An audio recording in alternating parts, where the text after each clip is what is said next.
파트 2. 번아웃 속으로. 고립과 무기력의 시간. 홀로 있음을 연습하라. 홀로 외로이 느끼는 고독 속으로 뛰어들라. 철저히 혼자가 되어 그 고독과 벗이 되어 걸으라. 법정 스님. 챕터 1. 혼자만의 시간이 필요하다.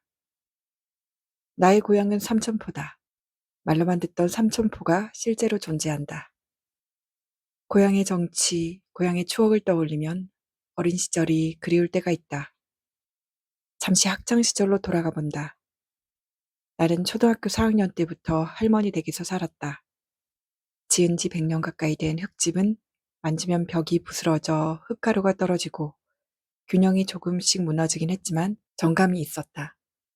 방바닥은 따뜻하지만 이불 위의 공기는 싸늘해서 항상 볼과 코는 빨갛게 탔던 기억. 여름에는 마당 수도가 옆에 놓인 빨간 대야에 물을 받아서 수영을 하고 평상에서 수박을 먹던 기억. 겨울에는 수도가에 쪼그려 앉아 꽁꽁 언 세수대야에 연탄불로 데운 물을 조금씩 덜어서 찬물과 섞어 고양이 세수를 했던 기억들이 아련하다. 시간이 지나고 보니 생활의 불편함은 있었지만 모든 것이 추억으로 남아 그립고 감사하게 느껴진다. 심리적 공허함이 커질수록 세상과 단절하고 싶다는 생각이 커졌다. 가능한 사람이 없는 곳에서 혼자 살고 싶다는 생각과 복잡하지 않은 환경에서 조용히 살고 싶다는 생각이 든다. 그래서 인구가 적은 고향으로 돌아가 혼자 지낼 곳을 찾아보았다. 지방에는 1980년대부터 1990년대에 지어진 구축 노후빌라들이 경매에 많이 나왔다. 마침 마음에 드는 구축 아파트가 4차 입찰까지 가면서 5천만 원 이하로 매수할 기회가 생겼다. 조용한 동네에 엘리베이터가 없는 4층으로 바다 전망이 보여서 답답한 삶에도 숨통이 트일 것만 같았다. 입찰 당일 총 2명이 응찰했고 나는 낙찰가 3,590만 원으로 최저 입찰가보다 약 500만 원 높게 응찰하여 1순위로 최종 낙찰자가 되었다. 오랜만에 느끼는 성취감과 무료한 삶의 활기를 가져올 것이라는 기대감으로 마음이 부풀었다. 그러나 얼마 지나지 않아 되돌릴 수 없는 현실과 마주했다. 입찰 전 인터넷으로 경매 정보를 찾고 경매 물건 자료를 분석했었다. 집 내부는 소유주가 사정상 보여줄 수 없다고 하여 사진으로만 확인하고 건물 주변만 둘러보았다. 사진상으로는 방과 거실, 주방 등 큰 하자가 없어 보였고 간단하게 벽지를 재도배하고 청소만 끝마쳐도 될 것 같았다. 그러나 얼마 뒤 소유주가 이사를 간다고 하여 집 내부를 확인하러 갔을 때 집 상태를 보고 경악을 금치 못했다. 40년 전에 지어진 콘크리트 집이 100년 전 지어진 흙집보다 더 처참하게 무너져 있었다.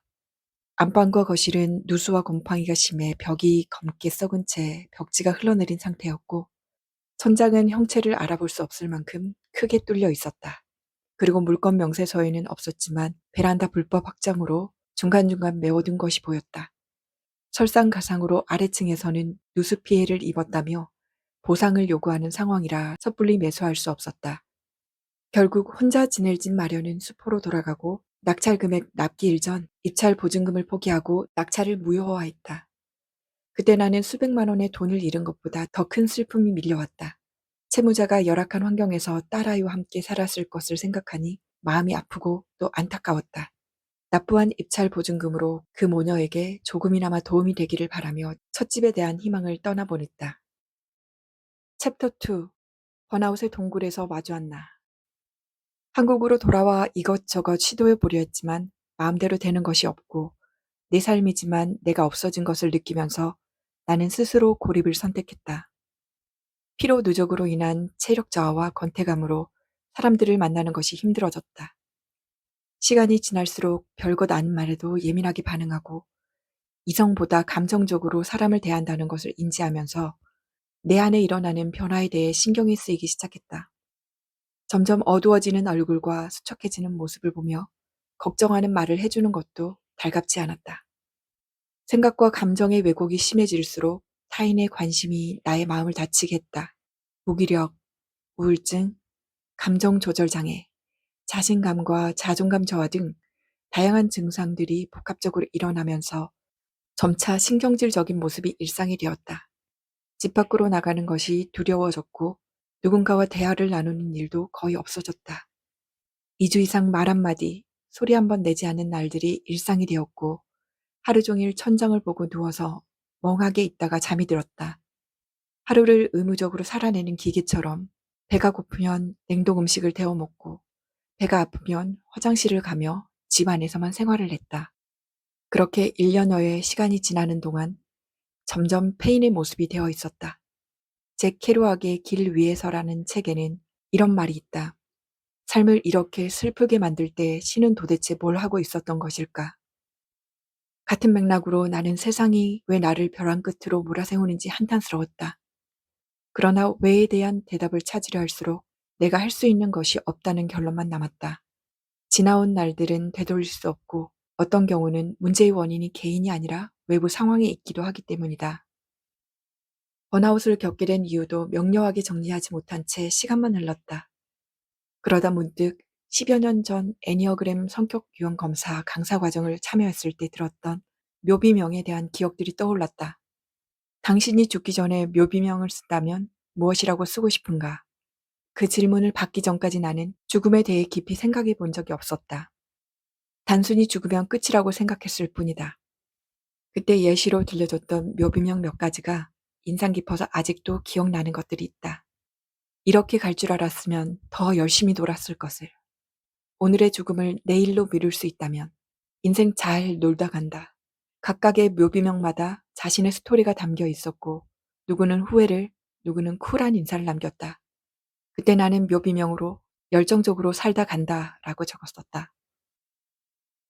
열정이 넘쳤던 20대, 그 마음이 그대로 표현되었던 것이다. 그러나 번아웃을 겪고 있는 시기, 다시 한번 묘비명을 떠올렸을 때 나의 답은 달라졌다. 내일이 없을 것처럼 오늘을 살자라고 말이다.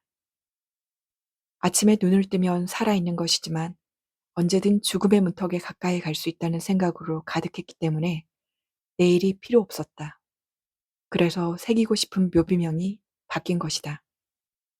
한스 힐터의 죽음이 물었다 어떻게 살 거냐고 에서는 영국의 소설가 오스카 와일드와 아인슈타인이 죽음 직전 남긴 말을 회고했다.